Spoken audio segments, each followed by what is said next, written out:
All right, so you want to know some shit about the CIA? Let's just cut the crap and get right into it. We've got some stuff from their Wikipedia page, a couple articles that go deep, and some books that really try to like show what's going on behind the scenes. You know what's really wild? Like, the CIA has changed so much since the beginning. I mean, it's almost like a completely different thing. Right. They started out during World War II, right? Taking cues from the British and all that, totally focused on, like, the communist threat. Yeah. But then, like, as the world changes, they blow up, they get huge. They're involved in everything from covert ops to, like, cyber warfare now. Yeah, their fingers are in every pie. Mm-hmm. Just looking at how they're organized is a headache. Yeah. 5 main directorates: digital innovation, analysis, operations, support, and science and technology. But the one that really gets to me, the one I think about a lot, is the Directorate of Operations. Oh, yeah. That's where the real action is. Human intelligence, covert action, and they keep it all locked down tight. Yeah, it's like you're trying to figure out a puzzle, but half the pieces are gone, you know? Right. We know the big picture, but the real juicy details, they're classified, buried deep. And let me tell you, there are some really messed up stories in those files. We're talking about changing regimes, backing right-wing death squads, even trying to kill people. Totally. And it goes way back. Think about the Cold War. That whole thing in Iran in '53. The CIA helped get rid of that prime minister, Mossadi, and they put the Shah in charge. Oh, yeah, And the effects of that are still being felt in the Middle East today. for sure. And then there's Guatemala in '54. They get rid of President Arbenz because his land reforms pissed off the United Fruit Company. Yeah. Like, seriously, corporations running foreign policy. Come on. It really makes you think about whose interests they're actually serving. And let's not forget about Operation Gladio. You know, they were supposedly supporting those right-wing paramilitary groups in Europe during the Cold War, Yeah? trying to counter the Soviet Union. They were basically propping up fascists to fight communists. It sounds like some crazy spy movie, but it was real. It's crazy. And that's not even all of it. They were totally involved in Afghanistan with Operation Cyclone, giving weapons to the Mujahideen to fight the Soviets. And guess what? What? Those fighters, they eventually turned into groups like the Taliban. Shows you how these interventions can backfire so badly. Big time. And don't forget about their obsession with Cuba and Fidel Castro. Oh, yeah. The Bay of Pigs invasion, Operation Mongoose, they just wouldn't quit. All those attempts to take out Castro, it's almost funny if it wasn't so serious. Like, Operation Mongoose was basically a guidebook for sabotage and assassination, all designed to destabilize Cuba. You know, what gets me is how these actions have consequences that just keep going and going. Did they actually fix anything, or did they just create a whole bunch of new problems? Yeah. You look at the Middle East, the rise of extremist groups, it's all connected, a tangled mess of unintended consequences. Exactly. Yeah. And let's be real, they don't always get things right. Remember that huge intelligence failure with the Indian nuclear tests in 1998? Yeah. Or what about Aldrich Ames, that CIA officer who was selling secrets to the Russians for years? Even the best intelligence agencies can screw up big time. Oh, for sure. They might have all the cool gadgets and training, but in the end, they're just people. Right. And people make mistakes, they have biases, and sometimes they just make bad choices. Speaking of training, did you know they have their own CIA university?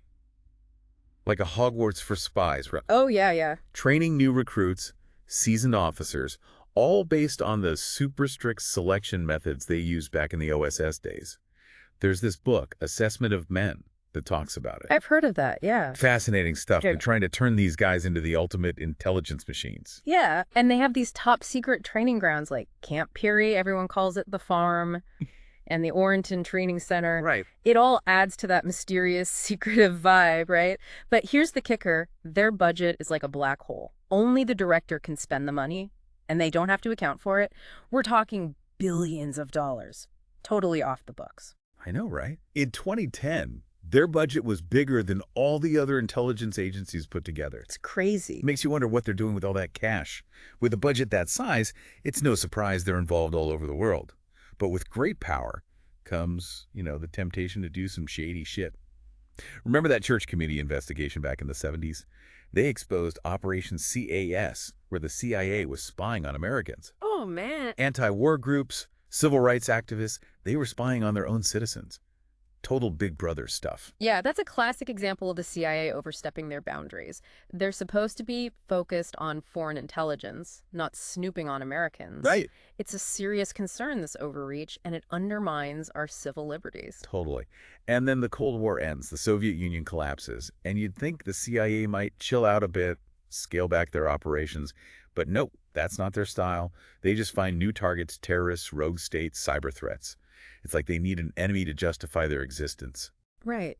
It makes you wonder if they have a hard time adapting to a world that's constantly changing. Yeah. I mean, the 9/11 attacks were a major intelligence failure. They had some of the pieces, but they couldn't put it all together in time to prevent it. Yeah. They were stuck in that Cold War mindset while a whole new kind of threat was emerging. Right. And after 9/11, they went all in on the war on terror. Drones become their go-to weapon. Covert ops in places like Syria are the new normal. And they finally create the Directorate of Digital Innovation, realizing that the digital battlefield is just as important as the physical one. Yeah, it's like they were trying to catch up to a world that was already leaving them behind. Exactly. Yeah. But they were already causing trouble even before that. I mean, the whole weapons of mass destruction thing in Iraq, Oh, God. total disaster. They were so determined to invade Iraq that they ignored evidence that contradicted their story and presented it to the public as a sure thing. It was a mess.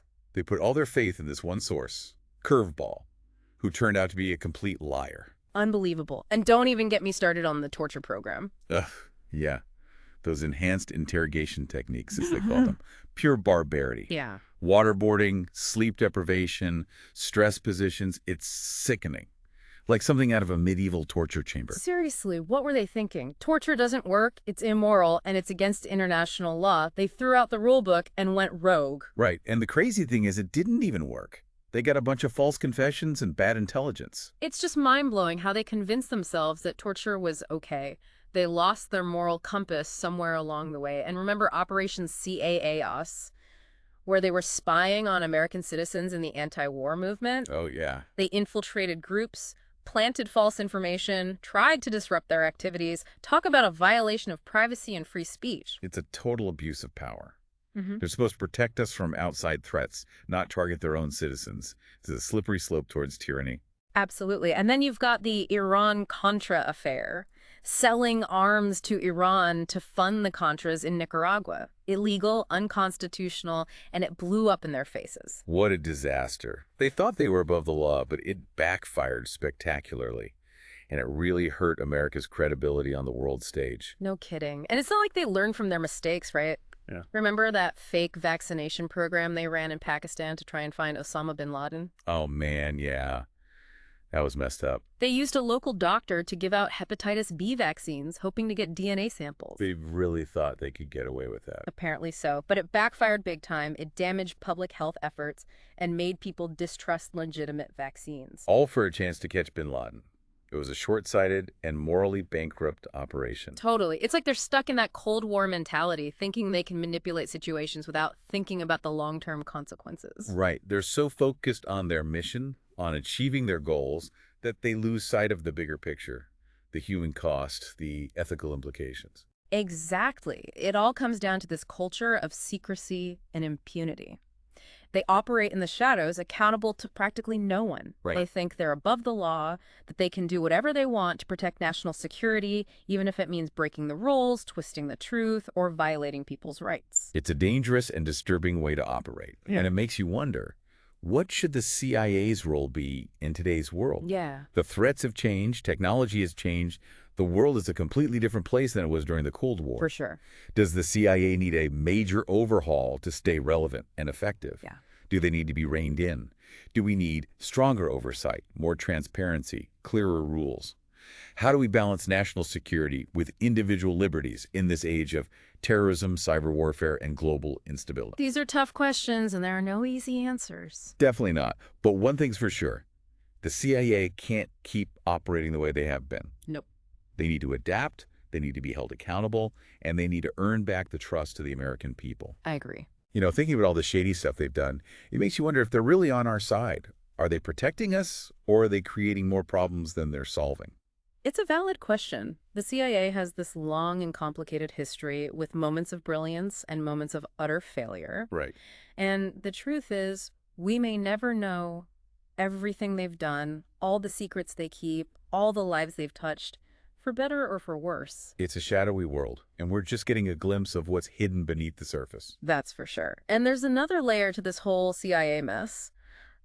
A huge chunk of their workforce is now made up of private contractors.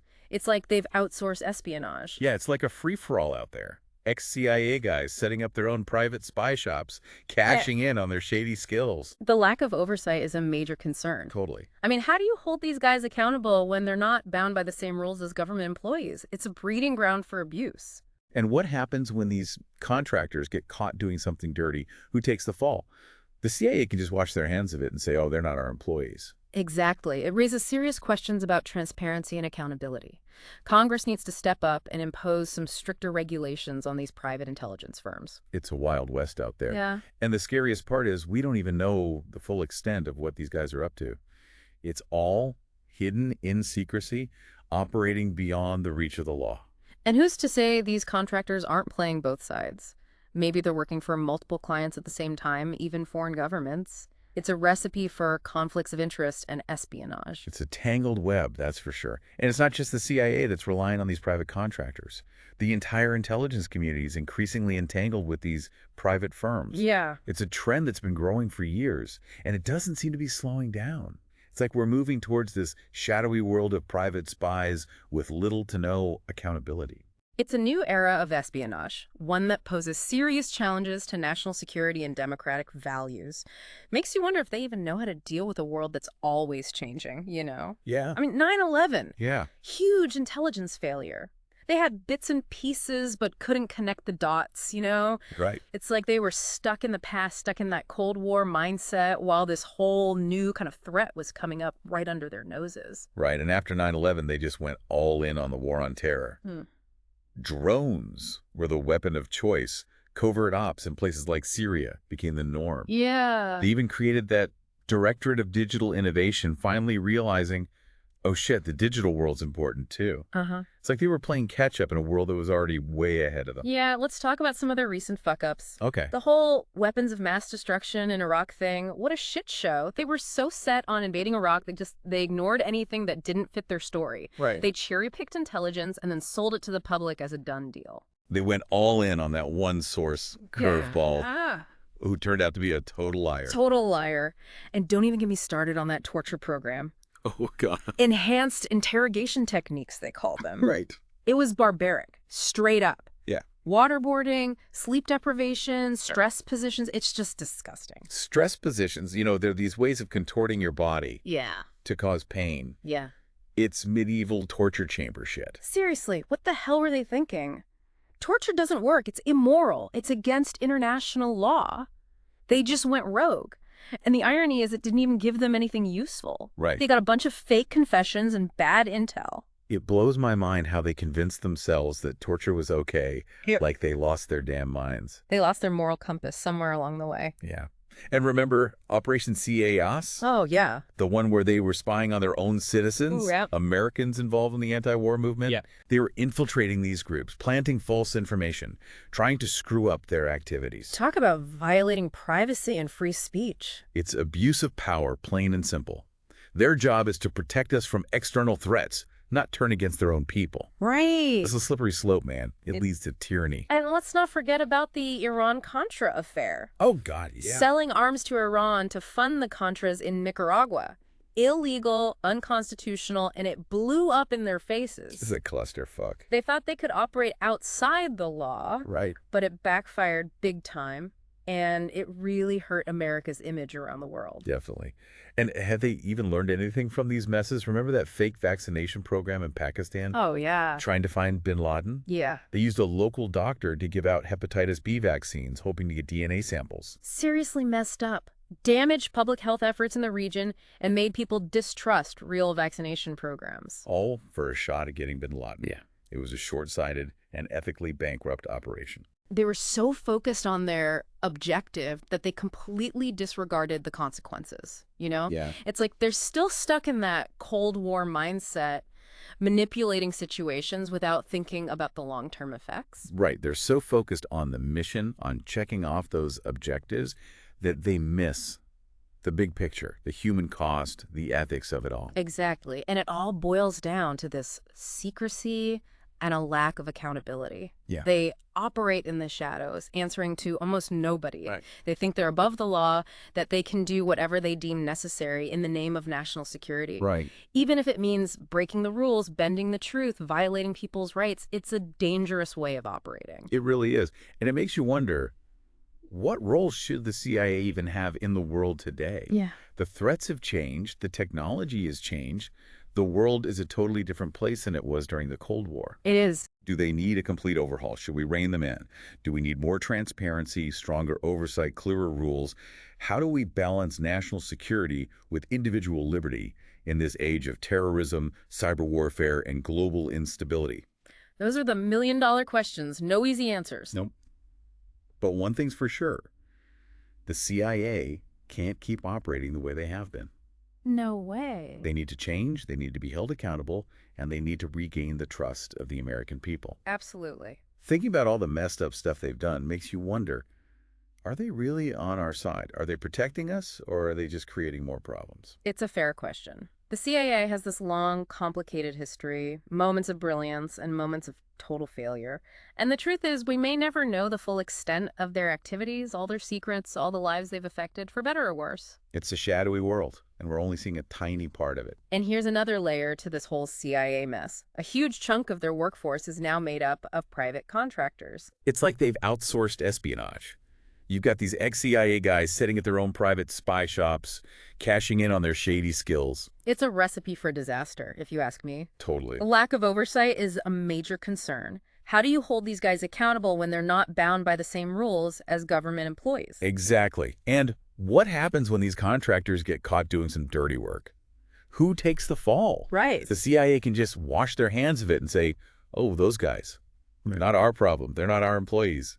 It's bullshit. It is. It raises some serious questions about transparency and accountability. Congress needs to step up and put some stricter regulations on these private intelligence firms. We can't just let them run wild. It's a wild west out there. Yeah. And the scariest part is we don't even know the full extent of what these guys are up to. It's all hidden, operating beyond the reach of the law. It's dangerous to outsource such sensitive work. You lose control, and it becomes almost impossible to track what's happening. It's like a black hole of information. And who's to say these contractors aren't playing both sides? Maybe they're working for multiple clients at the same time, even foreign governments. Oh, yeah. Conflicts of interest, espionage. It's a recipe for disaster. It's a tangled web, that's for sure. And it's not just the CIA that's relying on these private contractors. Right. The entire intelligence community is increasingly entangled with these private firms. Yeah, it's been growing for years, and it doesn't seem to be slowing down. It's like we're moving towards this shadowy world of private spies with no accountability. It's a new era of espionage, one that poses serious challenges to national security and democratic values. So there you have it, the CIA. A secretive, powerful, and often controversial organization. We've dug into their history, their operations, their successes, and their failures. And one thing is clear. They operate in a murky world where the lines between right and wrong are often blurred. They've played a significant role in shaping global events, for better or worse, and they continue to wield immense power and influence in a rapidly changing world. But the question remains, can they adapt to new challenges and threats while upholding democratic values? That's something for all of us to consider. You've heard the facts, the stories, the fucked up shit. Now it's up to you to decide what you make of it all. Keep digging, keep questioning, and never take anything at face value. That's it for our deep dive into the CIA. Until next time, stay informed, stay vigilant, and stay skeptical.